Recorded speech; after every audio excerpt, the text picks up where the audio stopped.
must have a good report of them which are without, lest he fall into reproach and the snare of the devil.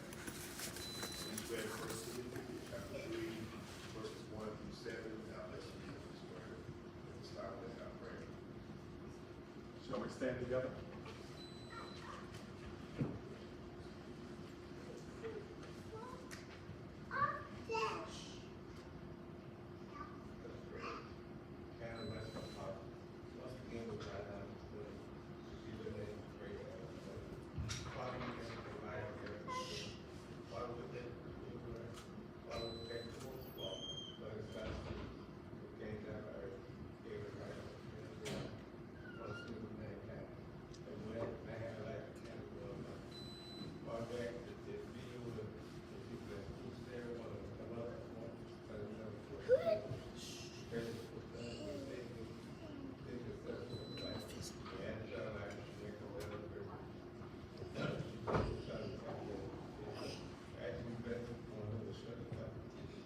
Amen.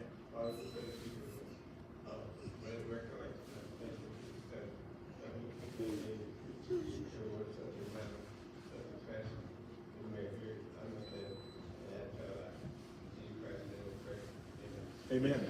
Happy to serve my friend, lean on his own rapture. Will never end, nothing alone. Our voices will sweetly ring under his charms. Oh, I love my Savior too. Oh, you know that I love my Savior. He loved me too. And I seek his favor in everything I do.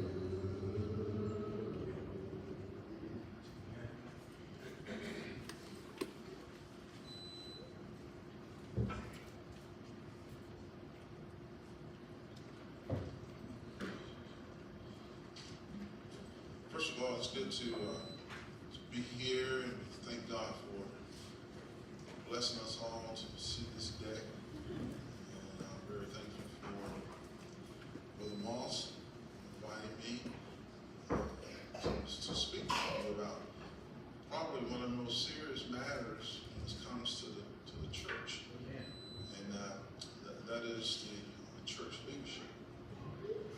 So this is a class, so we're going to treat it as a class, but I'm going to go over some very important points since you all have been talking about leadership, eldership, and it's up to the church after you've already have looked over these men to appoint them. So let's look at 1 Timothy 3. I'm just going to kind of go through it. Appreciate you reading that. So this will be more of an expository study.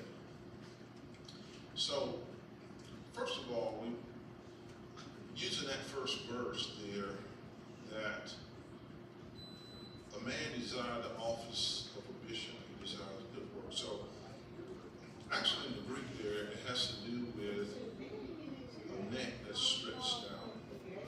You ever see a track runner, and as they are getting close to the finish line, and they're getting really close, they stretch out a neck, and sometimes that's the very thing that causes them to win. I think in the past Olympics, this guy, his foot was first that caused him. So this is a desire that these brethren have to be a bishop. Now, let's break it down. The eldership has different names to it. It's just designated names for the same office. For an example, you have the word bishop there in verse 1. Verse 1. This also has to do with the overseer. So you have, if you had the name bishop, then you would have a line say overseer. And an overseer is one that looks over the congregation, that knows the flock, one that supervises, one that delegates, one that makes sure that the church is operating the way God intended. Like 1 Timothy 3:15, Paul said that if I tarry alone, that thou knowest how to behave ourselves in the house of God, which is the church of the living God, a pillar in the ground of truth. So an elder, bishop, overseer makes sure that ones know how to behave themselves in the house of God, which is the church of the living God. So this is very important. So the next word besides bishop is the word elder itself, which is presbyters. I know 1 Timothy 4:14 mentions that. And also, there's a passage in 1 Peter 5. Peter mentioned himself that he exalted elders, whom I'm also an elder. He was a witness of the suffering of Christ and partakers of the glory that should be revealed. He says, feed the church of God, which is among you, taking the oversight thereof. So he even mentioned the name elder. Now the word elder has to do with a very mature person.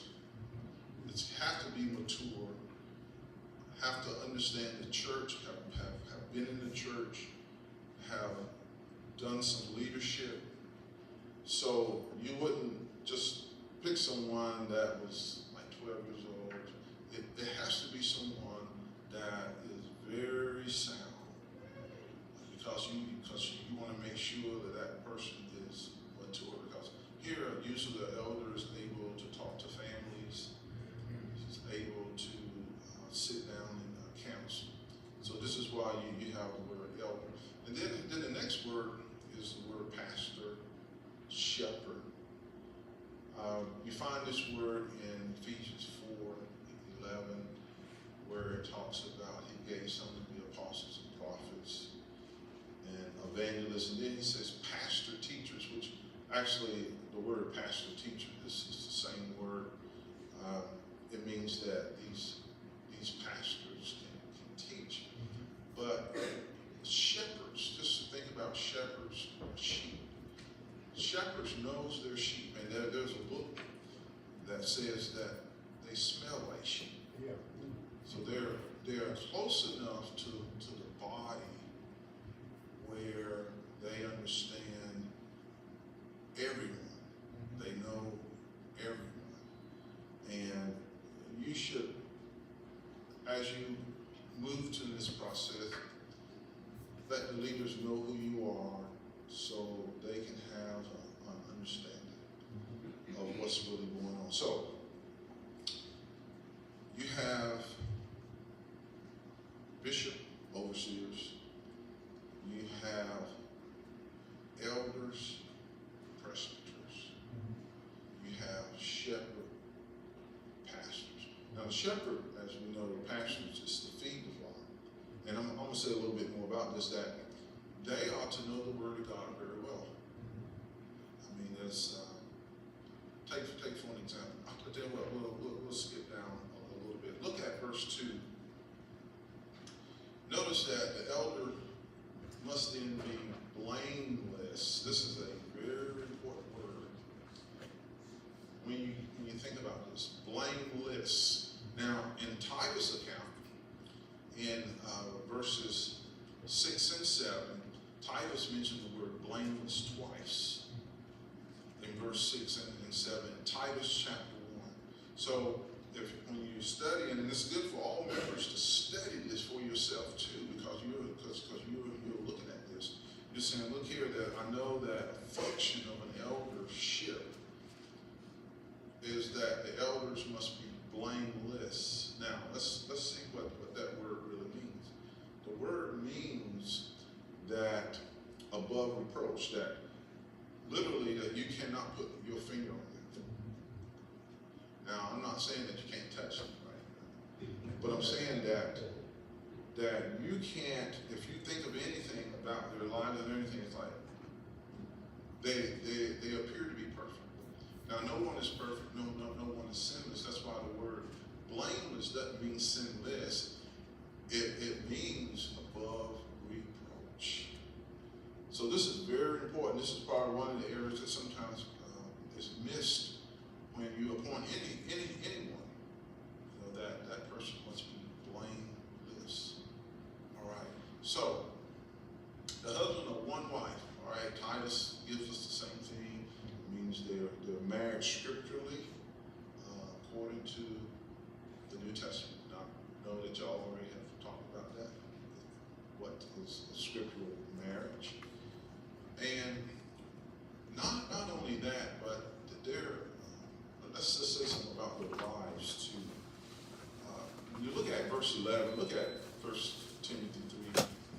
This is very important. That it mentions that the wives ought to be grave. What's the word grave mean? It means serious. Now, I don't mean that they can't have fun and things like that, but when you look at their life as a Christian, they are a serious Christian. They don't play games. And this is very important because I'm telling you, a wife can mess up their husband in any area. Preacher, deacon, elder, or any aspect. So this is very important. And I'll say this, that not only are you looking at the men, you're looking at their wives too. It's very important. Now, if you notice here, the wives must be sober, meaning they have a clear mind, pure mind, not slanderous. Now, this is where it gets really to the nitty gritty, right? You know, sometimes in congregation, people talk about stuff, talk about people. Elders' wives cannot do this. Cannot be going around saying, you know, so-and-so did this and this and this. If there is something private that her husband may have revealed, unless the members say that, like for an example, they may tell Andy, I don't want anyone to know what I'm telling him. You can't tell anybody. Right? Now, if they say not even your wife, you can't tell his wife. Now, if they say, well, you can tell Sister Martha. Sister Martha can't tell us. If she does, it becomes a trust issue. And it can hurt the congregation. I've seen that. I remember I went to a congregation that I know, they were installing about 15 elders. And they had a lot of issues going on. They had about 21 deacons then. And there was just a misunderstanding about the whole family. So I know when I talk about this, and this is how we practice at Esau. You know, if Tanya knows something, no one else is going to know anything. There's a lot of things that you're going to have to take to the grave with you for the sake of the church. Yes. And this is important with all members. You know, sometimes we get the world in us sometimes. And, you know, inquiry minds want to know. Right? You know that? You know? But no, when it comes to church stuff, because folks can get hurt. Yeah. So it's very important. Now notice, not only slanderous, but faithful in all things. It's the last part of that. In everything. Very important that these men that you have looked at and desire to be elders, that all of this must mesh together. You see. All right, let's go. Let's look at a couple more things here. Notice, let's talk about the family first. Then I come back with the characteristics. So, as you know, here in chapter 3, you have that one that ruleth his house well, subjection to gravity. Now, this is important too when you think about the eldership of children. I'm going to explain this because Titus 1 mentions faithful children. All right, so let me explain this. Faithful children means that if their age of accountability, that they are Christians. Now there are some families that they may have one child that's a Christian, and another child is too young to become a Christian. Someone say, does that disqualify them? No, it doesn't. It doesn't even disqualify them if they only have one child, because you say, someone asks you, how many children do you have? If you have one child, you say, I have one. Right? They always ask you how many children. They don't have to ask you how many child. That doesn't sound right? But how many children do you have? I have one child. Well, the thing about it, that one child, if they're the age, should be a Christian. Notice they should be in subjection at home. They should be serious, sincere, dignified children. You know what they say about the elders' children? You know, they turn out to be bad children, or preachers' children. You know, be bad children. You know, sometimes that happens though. I was both. I was preacher's child and elder's child. But so we knew what was expected. Now, in Titus passage there, when you read Titus, when I say Titus 1 verses 6, 7, 8, basically. And if you notice that the children should not be riotous or unruly. So you can't have, if you have a child that's around, you can't have a child being unruly in the church and say, well, I want to be an elder, but my child is riotous and unruly. That would instantly disqualify them. See, so this is very important. So you see how important that this function, and I like how Paul brings it out in 1 Timothy 3, because in 1 Timothy 3, Paul looks at the eldership as a function, like these things should already be in place, functioning wise, not when a person becomes an elder. Everybody understand that? That you should already see this in them. You just kind of go down this, but it's function, it's a lifestyle. It's just not just a list of stuff. Okay. All right. So now let's talk about behavior-wise. So like you see verse 2 there, it talks about having good behavior, giving to hospitality. Good behavior means just being good. Giving to hospitality. Anytime that word is used, it always speaks of a stranger. Yeah. That you're doing good to those that are in need. You're doing good to strangers. You're taking care of them. You're a hospital, right? Your heart is always open and your house is always open, right? You're just an honest person. Now, Titus mentioned the same word, given to hospitality, friendly, kind. Now, notice some of the negative characteristics that, now I'm looking at some of the most positive, but some of the negative characteristics, you can just look at that as you look over this text, that they're not to be, they shouldn't be a striker or a brawler. Now, you think about a striker and a brawler, what do you think about? Personally, I always like to fight. There's no way that an elder can be a striker and a brawler. I mean, you want to fight all the time. And just because you have that role, you just can't say, well, here, I'm the elder, and I'm going to put up a fight. But remember what 1 Peter 5 tells us when it says, not being loyal to God's heritage, but being an example to the flock. So you can't overstep your ranks. Okay. So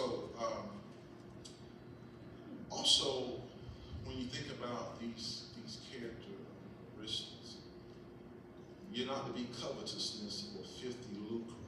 You see that in there? Y'all see that in there? Covetous means that it's always about money. Now I know congregations that was some of their problems, that it was a money issue. It can't be a money thing. Covetousness is being greed and so forth. So an elder is not one of filthy lucre, covetous. Also, listen to this very carefully. The deacon part, if you read on down with the deacon, not given to much wine, given to wine. The elders not given to wine. Now let me tell you what that means in the Greek. Doesn't mean you can go to the ABC store and say, I'm going to take a little sip of whiskey and wine. What it means in the Greek, you don't look at it, you don't touch it, you don't drink it. So if you don't look at it, you're not going to touch it because you can't see it. And you're not going to drink it. You see, no wine. I'm going to tell you, in my work at times, I talk to folks that drinks and do things. And let me tell you, when you hear the story behind the scene, what's going on within their body anyway, this is another lesson by Andy. I was talking about drinking. Wine is a marker, according to Proverbs 29. It does. I mean, folks, kind of person drink. I have Christians that tell me, well, Jesus made more than the wine. I said, no. I said, that's not intoxicating wine. It's fresh fruit of the vine. Grape juice, Welch's grape juice, right? If Welch's was back there, that was the type of fruit that Jesus made. So just keep that in mind, that even the eldership is supposed to be sober, not given to wine, not a filthy lucre, not a fighter, but supposed to be what the others, vigilant and sober, right? They have that. Vigilant and sober. Now, notice, let's go back to verse 2 a little bit. Let me mention this. It's very important. The last part in verse 2, it says apt to teach. You see that? All right, and I already mentioned that earlier. And in Titus' account, Titus says there that holding forth the word of faith, that what they have been taught, that they, by sound doctrine, both to exhort or convince or go against the gainsayers. That means that eldership should be able to know the word so well. Actually, the Greek word means skilled, like a person that can shoot an arrow. And if you watch the Olympics, I like watching the Olympics when it came on, and those that were able to shoot the arrow, they're that skilled. That means you got to practice. You got to know the word of God. You got to be able to teach it. You got to be able to tell someone what is right and what is wrong, because that's what these passages are saying. Watch this. In 1 Peter chapter 5, verse 2, it says that feed the flock of God, which is feed. That's part of pastor shepherd. When I did this for a class, I used to always ask the students, I'd say, which one of these, which name would designate for feed the church of God? Well, then they'll instantly say pastor shepherd, right? Pastors are feeding, shepherds are tending to feed the church of God. Just like how a sheep don't really usually eat without their shepherd kind of guy. So we need to give them the right word. And let me just say this, there's so many things out there in our brotherhood now. And really the only problem, the sad condition in our brotherhood is something that these folks want people to like them and want to have the crowd and want to have the popularity, and they will compromise the truth at any time. I mean, and it's amazing. But it's interesting, and I have to tell you this, it has failed tremendously with churches that are no longer in existence. There are people that are leaving, and these congregations, it's really the congregations that are sound, the congregations that are doing right, that are doing well. And we went through that stage, I remember 30 years ago, okay? 30 years ago, the same thing, before all this started taking place, praise teams, hand clapping, and all these things, now women who was doing service, all before that even happened, we said the time's going to come when people are going to get all excited about it, and all of a sudden, they're going to see the repercussions. Now, folks are seeing the repercussions. You can't, we got to be an example to the world. We are the light of the world. And God set the church the way He wanted. Elders, deacons, members, and we working together. And it's all about Jesus, isn't it? When we talk about this, it's all about Jesus. It's all about showing the world who Jesus is. And we do that by organizing the church the way God would have it to be organized. Now, apt to teach, we mentioned that. Need to be students of the Bible. If elders are students of the Bible, what's going to happen to the membership? They're going to be students of the Bible. They're going to say, eldership is really skilled in the word. All right, so enough on that. So look at down at verse 6. Not a novice, right? Okay. Novice means to be just planning. It's not a person that doesn't know anything. It's a person that really don't know anything, really. But you put them in a position that, what happens when you put someone in a position and they're not really ready for it? Look, the Bible tells you. Yeah. They are lifted up in what?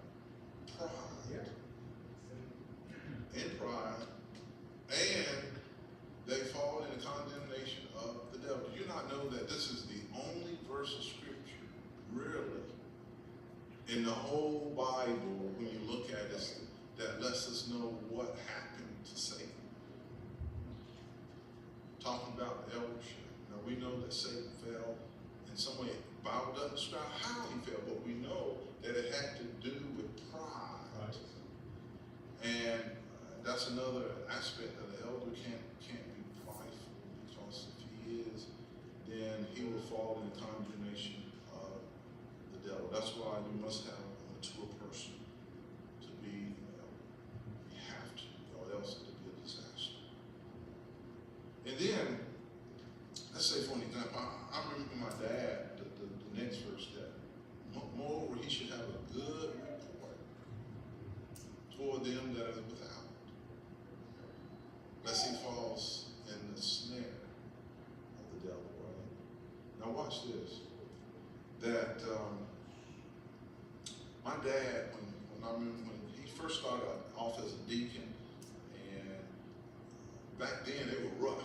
Folks, brother used to go around and ask folks, how is Brother Lonnie Smith Sr.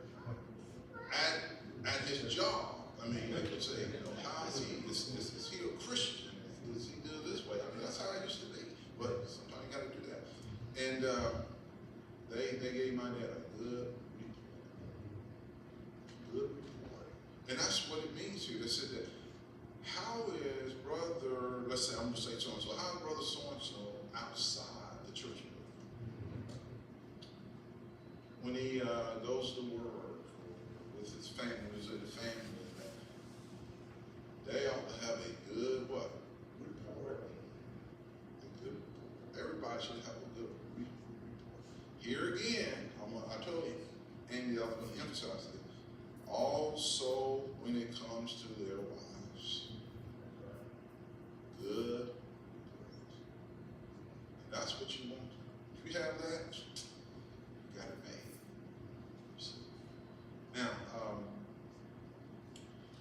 we're on this, since it's a Bible class, I think it's important for the church. You see, this is what the church needs. The world needs to see the whole church having a good report. Right? Like, folks can come in the building, they can act a certain way, but they get out the building, I'm telling you, I'll say the same thing to East Side. People say, wow, he talks like that. Yes, I do. I'm rough on East Side. At times, I am.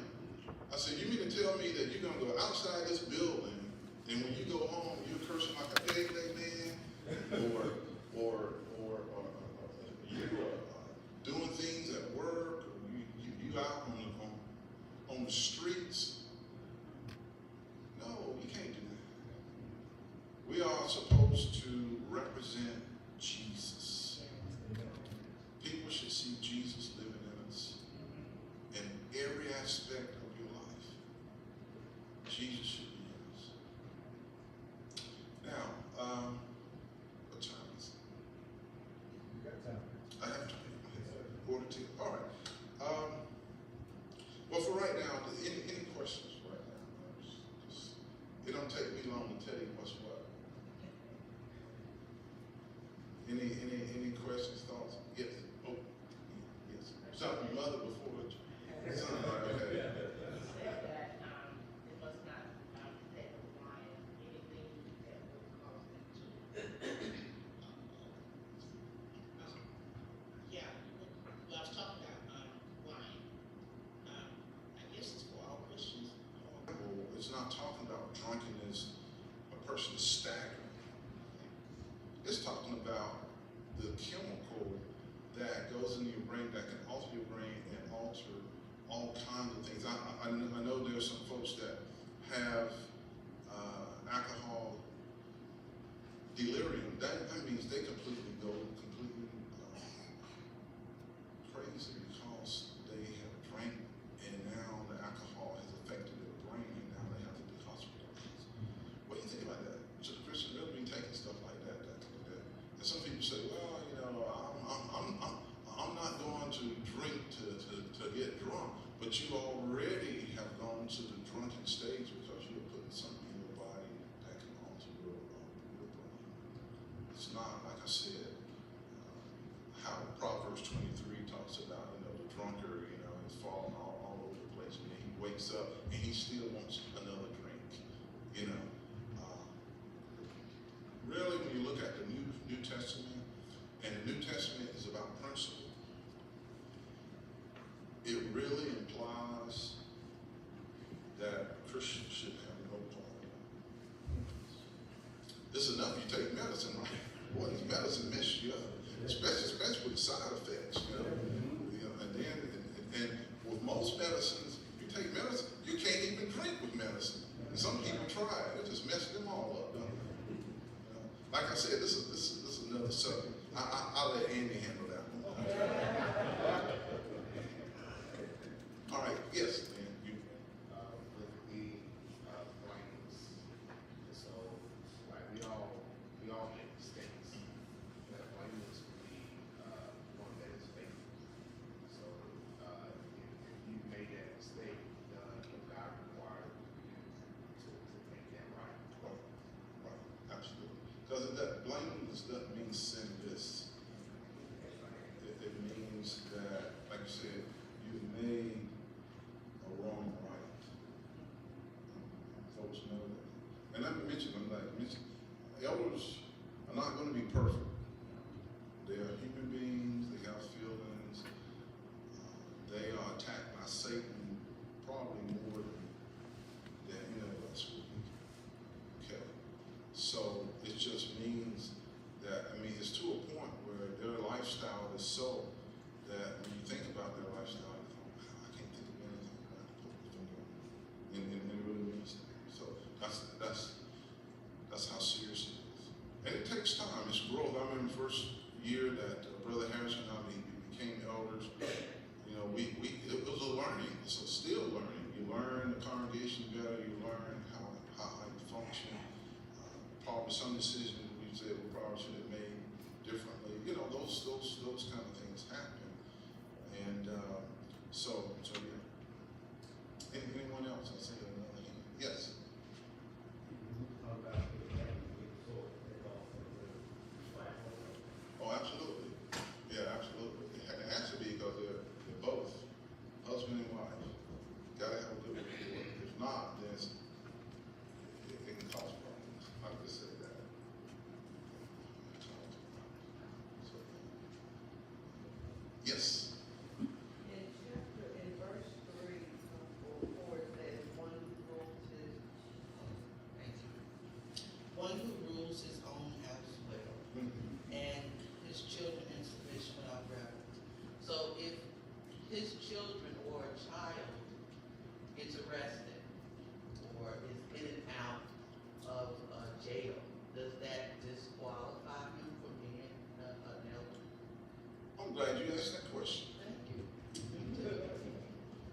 direct answer and say, okay, yeah.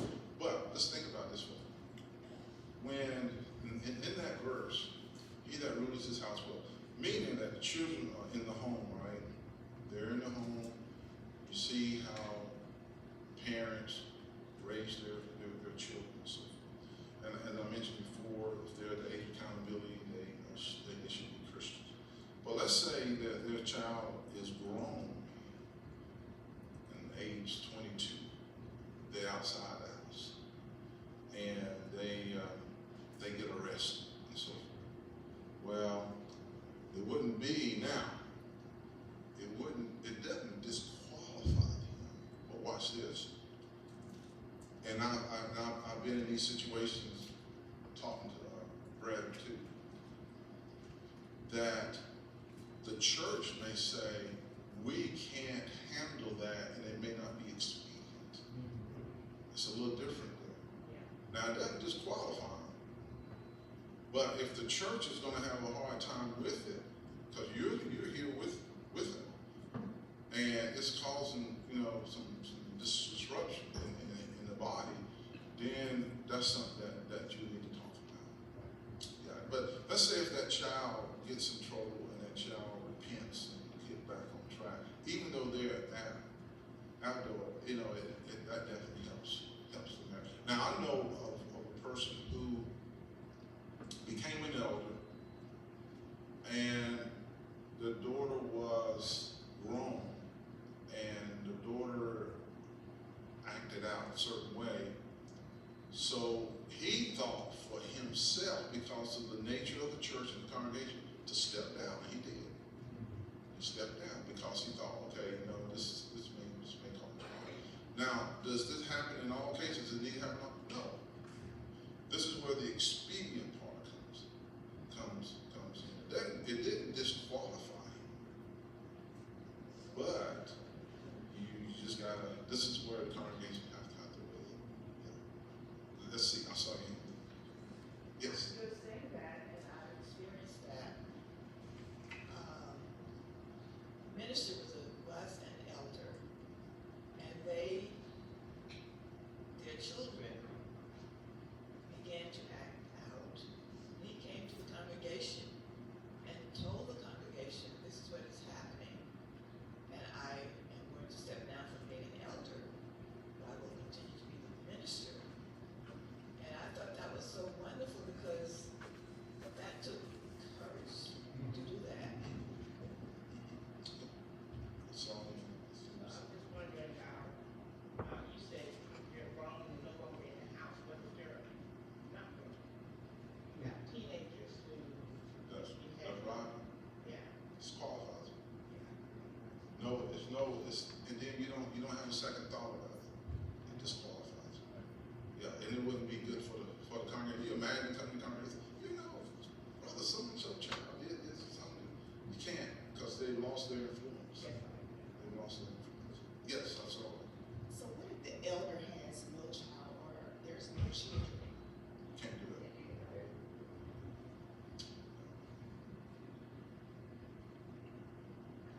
Good questions, though. Another question, brother. What if he's an elder with a wife, and his wife dies? Should he remain an elder? No, you can't. Because the husband of one wife. And here's what I've said is most folks that come to that situation, they step down because they want a husband of one wife. Wife must be alive. And they may have still be in like a leadership role, just doing things, but it's better for the congregation. One more question. Okay. He has a wife, his wife dies, he remarries, can he be an elder? Yeah. He puts away his wife because of unfaithfulness, can he remarry? Yeah. Now, here again, going back to the sister's question.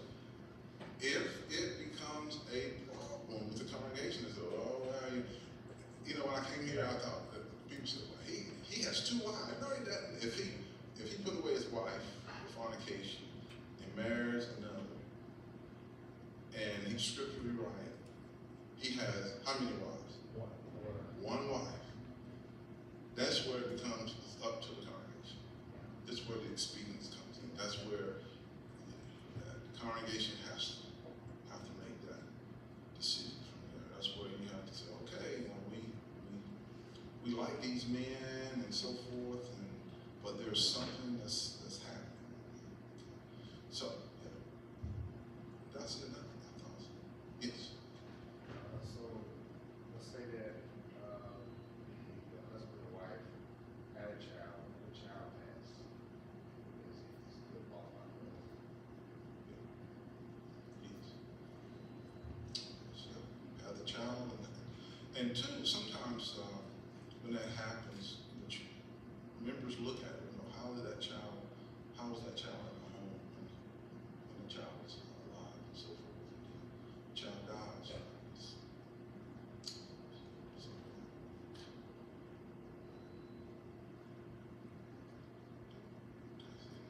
yes. I heard you say you want to you don't have a one kid. Okay. Well, Yeah, that's right. Yeah, it still qualifies. It doesn't disqualify. when you say children, And what now? when you say children, it's not that close to that plural. It's, we kind of mentioned that before. If someone asked you, let's say if you did have one, if someone asked you, do you have children? And you only really have one child, let's say that. Would you say, yes, I have children? Yes, you would, because it could be one child. That's right. Yeah, it doesn't make it to have two children. Now, it's interesting. That was a debatable moment at one point in the church. As folks start looking at it closer, you know, looking at the Greek and so forth. Paul is giving us a principle too, that folks do have 1, 2, 3, 4. You may have 12 children, right? But as long as they have a child that is good behavior, that's fine. Yeah. It doesn't disqualify him. Yes. I'm trying to make sure I'm word this correctly. Okay. So I'm gonna go with the example that we just talked about a child that's out of the house and maybe they've been in some trouble or been arrested or whatever. So I'm looking at the responsibility from the standpoint of not exactly the men who want to be owned. So would it be our responsibility to make our decision based on what the Bible says, not so much about what we personally feel?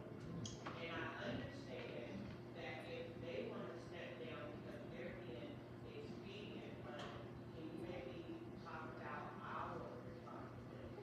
Yeah. Because we have to be Yeah. mature Mhm.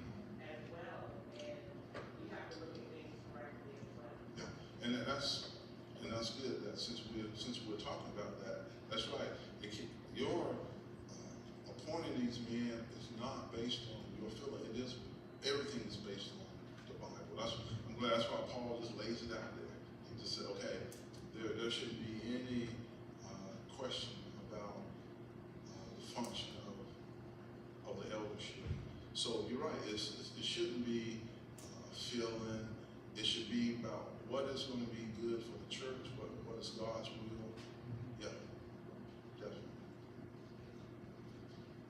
I have a question. Okay. So the example that you gave earlier in regards to if someone goes to an elder and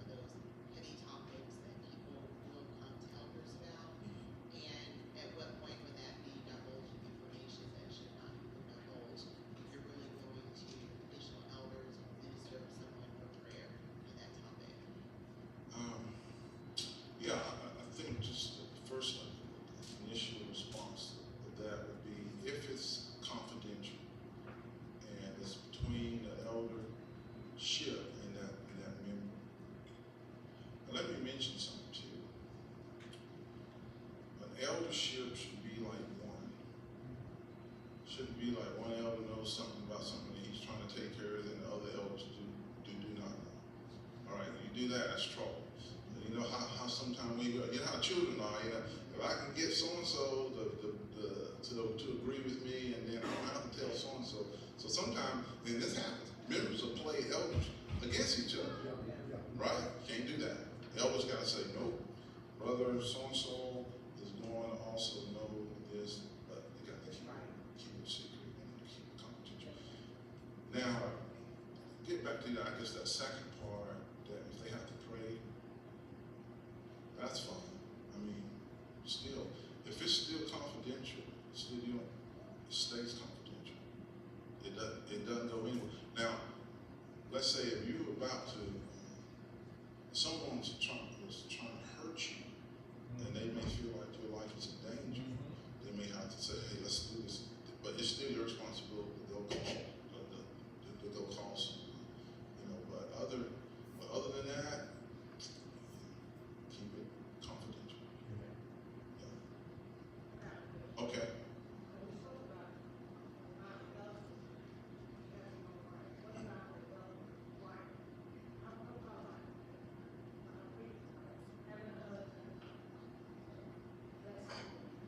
Oh, let's say, okay, as long as she's married scripturally, yeah, she's fine.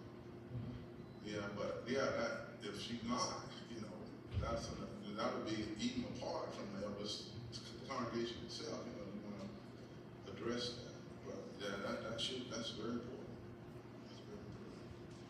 I guess it's time for me to stop. Oh, okay. I know it's about 11:20. So, like I said, I'll be around, and if you have questions, you can ask me, and I know Brother Andy.